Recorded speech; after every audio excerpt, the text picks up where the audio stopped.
मयूर सुन ना क्रिकेट म्हणत क्रिकेट आहे का मला कबड्डी क्रिकेटला असं मी फार बॉलीने दूध पितोय मला कबड्डी क्रिकेट कळत नाही.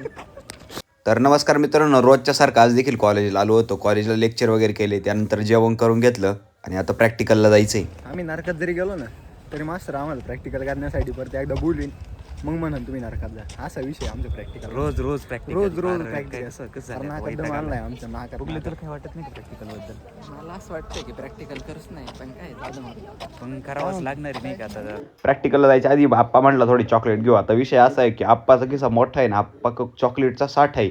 तर त्याच्यानंतर लवकरात लवकर प्रॅक्टिकल उरकून घेतलं. आपल्याला जायचंय कबड्डीच्या मॅचेस बघायला.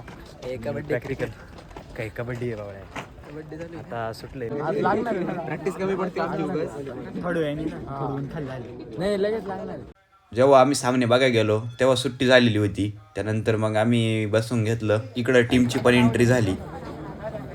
तर आम्ही आलो मॅचेस बघायला इथं. गरमीचं भरपूर आहे. मग सांग कशा वाटतं तुला? खूप काम वाटतंय परत, म्हणजे असं एवढा टाइम वेस्ट काम आहे. पण आता उगाच रवी म्हणतोय थांब 5 मिनिटं होईल मॅच. आता यामध्ये मयूरचा काही दोष नाहीये, कारण मयूरला मी 20 मिनिटापासून बसून ठेवलेले, म्हणलं चालू होईल.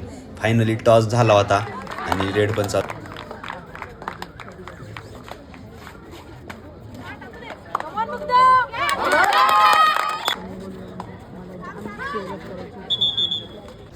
आता बघून पण झालेलं आहे आणि घरी जावं लागणार होते, कारण की भरपूर वेळ मॅचेस चालणार आहे. पण एवढा वेळ नाही आहे, घरी जाण्यासाठी भरपूर वेळ लागतोय. त्यामुळे पटकन घरी निघावं. मयूर कसं लवकर जावं लागणार. लवकर जायला लागेल. ट्रॉली भर चारा काढायचा घरी तो मॅच पाहून काय पोट भरत आहे काय? तर काम पण करावं लागतं नाही का? तिकडे तरी एक 2-4 लिटर दूध वाढवत जाईल. इथं काय भेटणार आहे बसून. चला लगेच 720च्या स्पीडने घरी येण्यासाठी निघलो. आणि व्हिडिओ कसा वाटला नक्कीच कमेंट करून सांगा आणि लाईक वगैरे करत जा.